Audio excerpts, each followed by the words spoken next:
看到这个磁铁就知道，它是一个功率非常小、承受功率非常低的喇叭。所以你看它的齿盆，稍微摸一下就变形，看一下 ，OK， 摸一下就变形。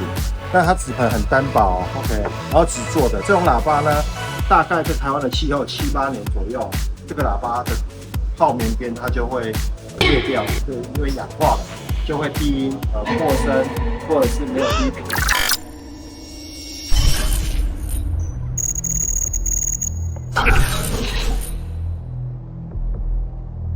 来介绍 Kia Sportage 的音响怎么升级。我们先看一下它原车的配置我要变胖回来了好久没拍影片了。来，这个是原车是 Harman Kardon 的音响，它前面的配置是2音路，高音在 A 柱上面，门板上是 Mid Bass 中低频。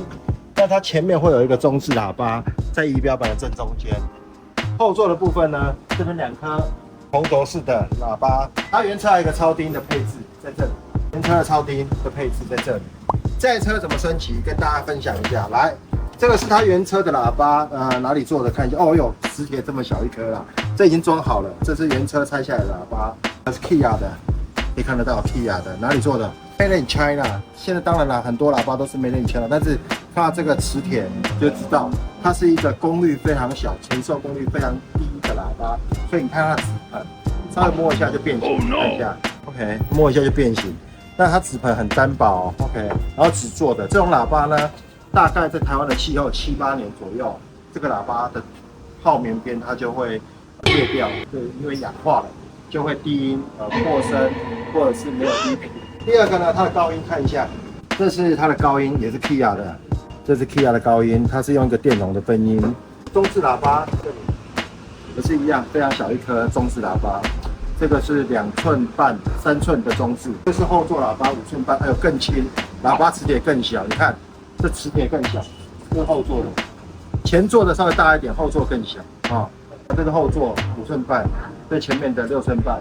这种喇叭的效率是这样的，它的效率非常的高，很轻推。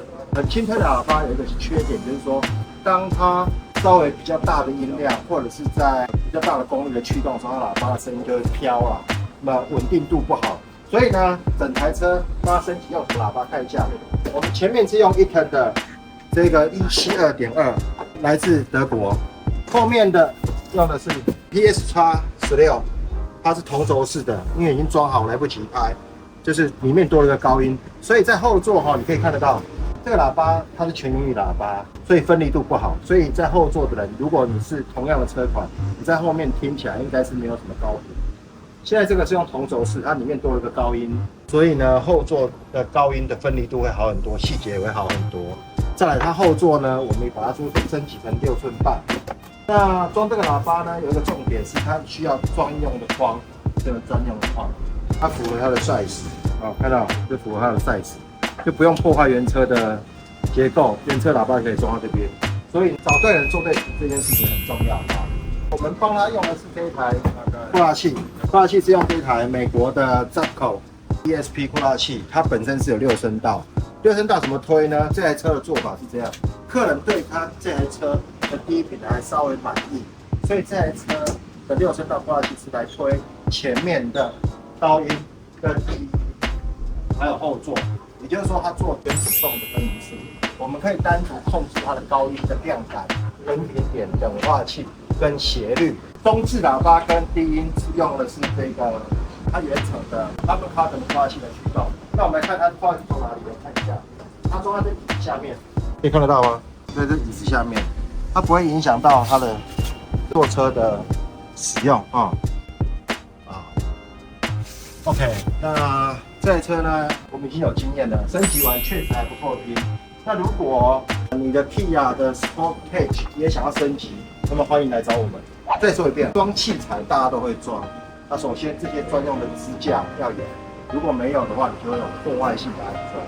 那第二个，我们做了很多种，这应该也都是车友介绍，所以你要了解这个车子怎么拆装。第三，你的线路要怎么来施作。第四，最重要的就是你装了扩大器之后，调教是一个很重要的关键。如果你的车子也想要升级音响，不管你是在台湾哪个地方，我们全台湾现在有10家店，你想要升级，你可以找我们。